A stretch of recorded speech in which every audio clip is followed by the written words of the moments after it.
جی السلام علیکم، کیسے ہیں آپ سب؟ میں امید کرتی ہوں کہ آپ سب خیریت سے ہوں گے۔ ایک دفعہ ایک بس میں بہت سارے لوگ کہیں گھومنے جا رہے تھے۔ راستہ بھی تھوڑا خراب تھا اور موسم بھی کافی خراب تھا کہ اچانک سے بارش ہو گئی۔ اب بارش کے ساتھ آندھی، طوفان اور بجلی بھی چمکنے لگی۔ جب ٹھیک بس کے پاس آ کر بجلی گری تو سب لوگ پریشان ہو گئے، سب لوگ گھبرا گئے۔ تو ان سب میں سے کسی ایک شخص نے کہا کہ ہم میں سے کوئی نہ کوئی تو گنہگار ہے، جس کی وجہ سے ہم سب کی جان پر بن آئی ہے، جس کی وجہ سے ہم سب کی جان خطرے میں ہے۔ کیوں نہ ہم ایک امتحان لیتے ہیں؟ تو اس نے کہا کہ سب لوگ ایک ایک کر کے اتریں گے، وہ سامنے درخت ہے، اس کو جا کے چھوئیں گے۔ جو بھی کوئی گنہگار ہوگا اس کے چھونے سے اس پیڑ پر بجلی گر جائے گی اور باقی سب کی جان بچ جائے گی۔ اس کا یہ فیصلہ سن کر باقی سب بھی مطمئن ہو گئے کہ چلیں ٹھیک ہے، وہ سب مان گئے۔ تو سب لوگ ایک ایک کر کے جانے لگے اور اس درخت کو چھو کر واپس آتے گئے۔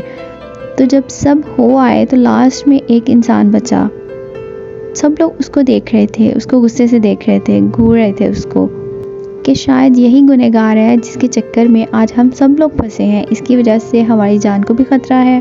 تو جب وہ بندہ گیا، وہ ڈرتے ڈرتے گیا، اللہ تعالیٰ کا نام لیا اس نے اور چلا گیا۔ تو اس نے ڈرتے ڈرتے جب اس درخت کو ہاتھ لگایا، ابھی ہاتھ لگایا ہی تھا کہ بجلی گر پڑی۔ جی ہاں، بجلی گری، لیکن اس درخت پر نہیں بلکہ اس بس پر گری۔ اس ایک انسان کی وجہ سے وہ سب لوگ محفوظ تھے۔ تو کئی بار ہم دوسروں کو جج کرتے ہیں، دوسروں کو غلط سمجھتے ہیں، دوسروں میں خامیاں نکالتے ہیں کہ یہ ایسا ہے، یہ ویسا ہے۔